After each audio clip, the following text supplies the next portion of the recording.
Okay guys, I'm not a big fan of using my iPhone to record because the sound is on and off, on and off, on and off, and I really don't know what's going on there. I will try my best to magnify the sound as loud as possible, so in parts where I'm quieter or the sound is lower, you still can comprehend the overall scent. I have to get this out of the way. It's already almost 10 p.m. at night and my computer is super slow. It's got issues and the content is transferring from that phone, which just ran out of space, by the way. That's why I moved over to my iPhone over like some very long time, and I'm not gonna wait for it to finish. Plus, it's up on my tongue and I believe I'm almost done, so I'm gonna finish the rest of this message on my iPhone, and my hope is that I'm comprehensible. I really hope so, even though, you know, in and out, in and out, in and out with sound quality. That caveat out there, my iPhone, however, unlike Android, at least does not have speech lag. So I guess we work with what we have, you guys. I was bending the dream to you. I was cut at the part where I begin about what the baby meant, what that dream was. First of all, Maggie was used, Maggie from The Walking Dead, because of what she eventually became, albeit having started out quite sweet. Her husband had passed away in The Walking Dead. Baby, after the husband passed away, raised it by herself. They want me to be a single mom, and they were literally trying to like drill into the fact that I am desirous of having, and time is ticking, so they just want me to go and grab some random person on the street and make him my baby daddy. a baby daddy of which is going to be like a dead man, just a dude that does not know anything about Jesus. This megalomaniacal, heavily controlling guy that rocked up with the contact lenses that caused the baby to morph into something bionic, some mix, whatever, represented generational curses. What happens when a righteous man or a righteous woman comes together with a man or a woman in creating a baby that is especially involved in the occult? Y'all who are involved in sorcery, you don't know what you're doing. I had a cousin who, being very heavily pregnant, was practicing witchcraft. You don't know what you're doing to children. The Lord has told me that people who practice sorcery while pregnant, they are the tantamount of the babies when they get born. They're the tantamount of what do they call those babies? Crack babies. Yes, the Lord calls children, babies, kids that are born to parents that are very heavily satanic, that are involved in the occult, that keep on doing rituals over their kids, or kids that are born because of satanic ritual. So they have sought fertility through these spiritists. He compares them to crack babies. What is a crack baby?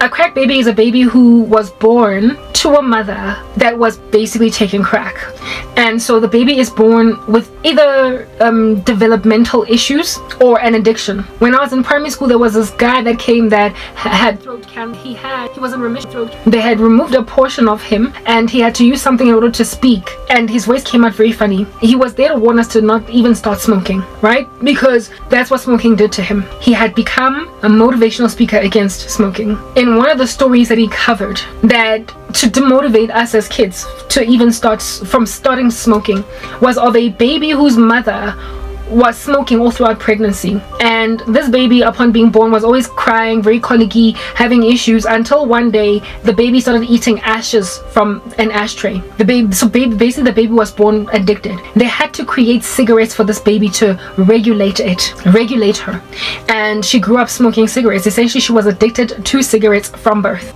That would be the tantamount of a crack baby or a cigarette baby. Babies that are subjugated to the tyranny of their parents' irresponsibility while in their mama's wombs. Well, according to God, performing occult rituals while you don't even have to be heavily pregnant, engaging yourself in occult activity while pregnant, is the tantamount of smoking while pregnant, according to God, or taking crack or any other kind of drug that would cause your baby to be born addicted to that drug, to have developmental issues because of that drug, as much as affliction of babies in mama's wombs because of a physical thing that they're doing. Is important to announce to the world that parents might avoid this. So too is it important, according to God, to announce to pregnant mothers or those planning to have babies the imperativeness of avoiding the occult. Period. You shouldn't be doing it, but especially when you are pregnant. So I don't know what in the world happened to my cousin's babies. Now, if a crack baby gets born either a crack or has developmental issues, or a cigarette baby is born addicted to cigarettes or has developmental issues, what then would be the tantamount of that in spiritual terms? A baby born with a spiritual addiction to the darkness that their mother was practicing. Like amasangoma, you are women, and you have got husbands, and you keep on working, practicing in the middle of your pregnancies. You might as well be schnoffing lines of cocaine with that baby in the stomach, in the spiritual sense. The ramifications are often only recognized or discovered much later in the kids' lives. They are erratic, or they very stubborn. If at all their parents turn to Christ, struggle a lot more. They are rebel side. They in and of themselves eventually end up engaging in sorcery. It's more than just generational curses. It's stronger than generational curses. When you do a ritual while you are pregnant, it's worse, because a generational curse is something that a mother carries because her grandmother and a mother's were doing strange things. So she's taking her forefathers' issues.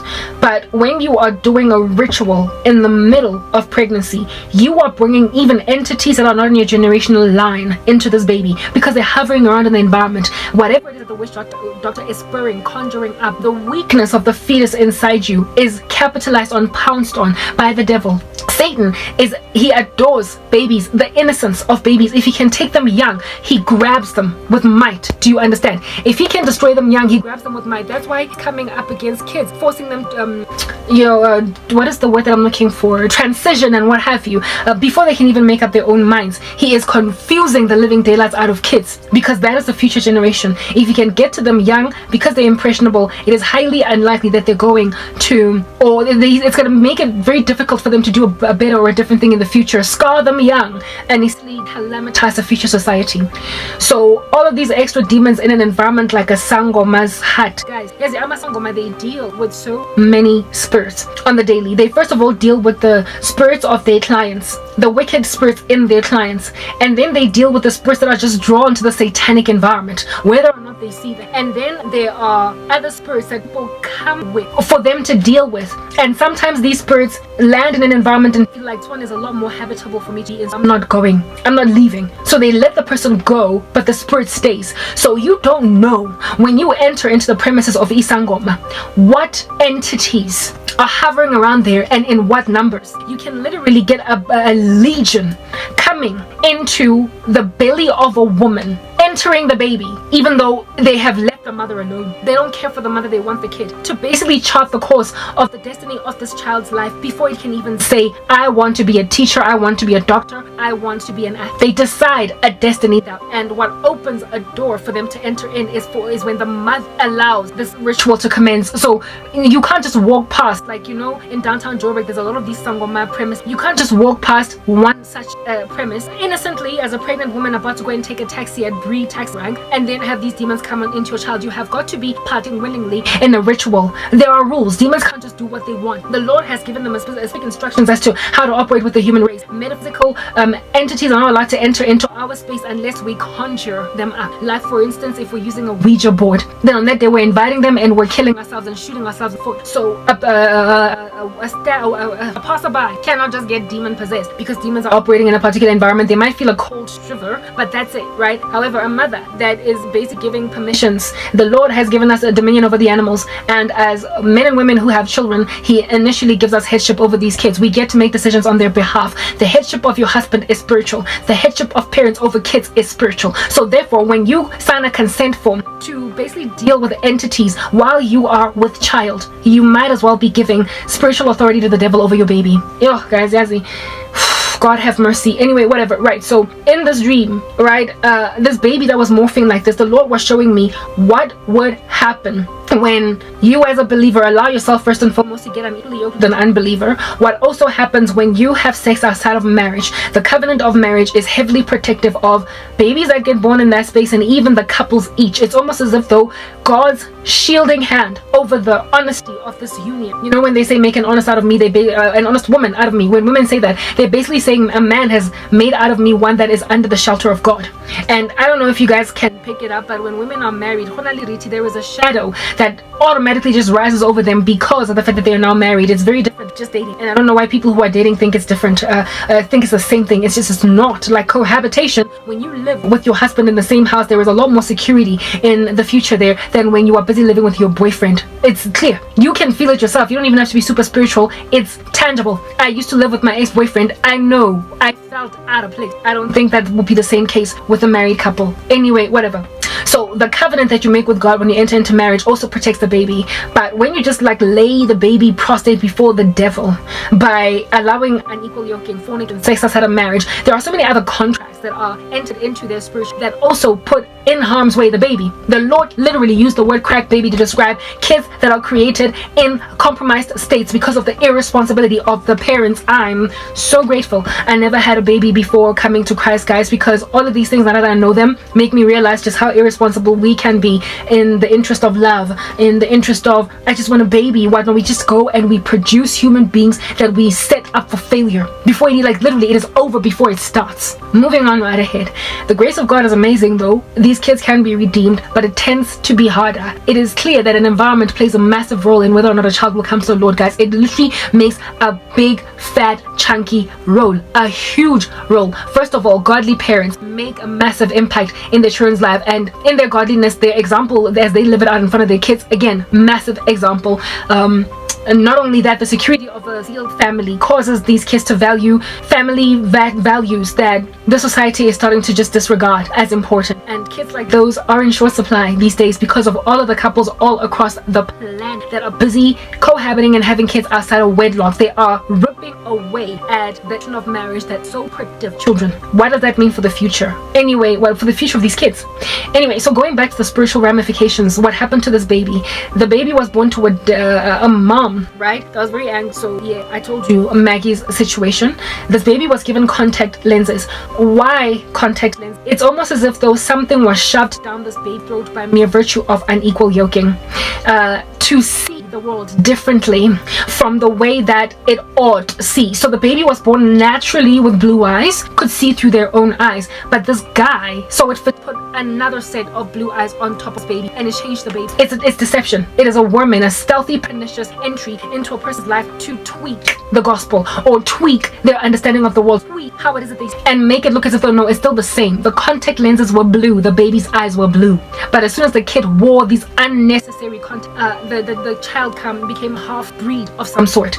The mother was responsible for this. This baby did not have it coming. The mother, Maggie, was the one that put the contact lens on the baby. She accepted them from this demon guy and she put them on the baby, meaning that this kid literally had no other choice but to be converted into something demonic for the kingdom of darkness. Do you seriously think God is going to allow innocent babies to be subjugated to the prowling wickedness of their parents? They're the ones that have made a choice to worship Satan. You don't get to drag a child along into that mud. I personally was rescued very irresponsible parents. I came to Christ. I gave my life to him despite them having nothing to do with it. The Lord knows how to rescue babies that are just being set apart for failure. Look at what he did with Moses. He will take you, put you in a basket, raise you in Pharaoh's household, and later use you powerfully to take his people out of the land of slavery. God knows how to rescue his babies. He even did it with his own son Jesus. He knows how to rescue kids from an irresponsible society, from irresponsible parents, from an irresponsible ecosystem that is choosing hell for them before they can even make their own decisions. Wow. Anyway, this baby had these contact lenses put in and it automatically morphed. I believe what that was speaking of is what would be the ramifications or the consequences of unequal yoking. What would be the consequences of unequal yoking? First of all, sex outside of marriage. So if I were to accept that, look, my husband is dead, ain't nobody coming for me, but I'm broody, I want a baby, I'm godly. If you mix together with a man that's not of God, that is a deliberate breaking of a covenant you have with God. The Lord said, do not be unequally yoked with unbelievers. When you go on right ahead as a believer and unequally yoke yourself with a Christian, with a non-Christian, you are breaking a law you know exists. You are not ignorant on that day. You are without excuse, therefore, to do such a thing as that. That deliberate disobedience is a presumptuous sin, and that disobedience gives greater agency to the devil to do what he wants, because devils can't just dilly-dally around doing what they want to do, but Christian compromise sometimes gives them a lodging in our ecosystems. So the ramifications, the damage, the devastation to a Christian being unequally yoked is far heartier than a world couple has a marriage and the girl falling because you knew better. It's like what God says in his word in warning those people who are close to the light. He says that he who has been given much, much will be expected from them. You will be beaten with many stripes if you were close to the light and did not respond. But if you did not know what you were doing, you will be beaten with less stripes. So people in the world, when it comes to this irresponsible activity that they're walking in with their babies, which is having kids all over the show like it's Smarties coming out of the sky, if they repent, and again, even in their state, God beats them with lesser stripes because they don't know any better. But when you are just sick and tired of waiting on the Lord, it's been a minute, and you're exhausted with solitude, but I wanted to say singlehood. When you are basically bored, like I'm 38, when your age is making you uncomfortable because you should be married by now, and then you decide that any random dude that is good enough that comes and shellas you, proposes marriage to you or wants to be with you, is hollering at you, you can tell that he's not born again because you have studied the scriptures, you know how to figure out if somebody is saved in the Lord. Done test on yourself. His conversation is not flowing rivers of living water, but he's just professing Christ because he likes you enough, and you accommodate this guy. You just take him in your stride despite all the apprehension you have, despite all the warnings you have, and no matter how many times God slaps him out the way, continue to let him come back in, or you even go out of your way to get him back. You've desperate to get married because now you're almost 40 like Arau. If you do that, you are deliberately chipping away at the covenant that you've created with God, and you are opening some kind of a portal, a hole for and while you're born again. And so the level of damage that devils can do to you is limited. Your child ain't born again yet. Everybody gotta do their own run to Christ. Everybody has to make their own decision. Your kid does not inherit your salvation. So that just lays your child prostrate before all different kinds of random activity. It is so irresponsible.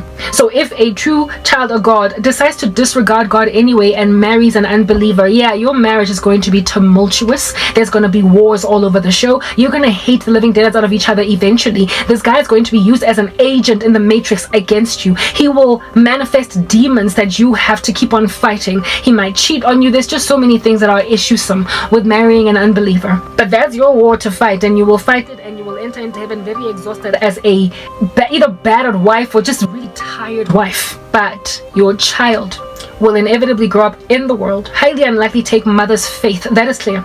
Statistically, kids are more likely to convert to Christ if their dad is saved, and so the mom. But when the mom is the only one born again, the kids will go to church initially, but as soon as they break away from home at the age of 18, go to college, varsity, whatever, they will stop doing church. But when their dads are leaders, the kids will likely linger with the faith into varsity. That is the headship that God gave. So as women, you are risking your child's redemption. And what's worse is that if your if your boyfriend, baby, if you fornicate, for crying out loud, as a Christian, if you fornicate because you just want a baby, or you decide to dishonor God by, I don't know, sperm donor, getting one tired of, know and understand that you don't know what you're bringing into your body. On that day, you are inviting not only man's generational curses, you might have fought yours off, but you are bringing this man's generational curses into the baby. That's stage 1 possession of every human being that is born here on earth. And then there's like a second stage where it's the entities around that ecosystem that will then also come into kid because of your compromise as a Christian. You are to be beaten with greater stripes. The ramifications for your actions are loftier, given that you were supposed to know better. You did not protect this kid. It's like you just give Satan permissions to your baby, and so the kid will come out like a freaking robot, a bionic beast, some menacing combination that's going to be very difficult to deliver. Next part.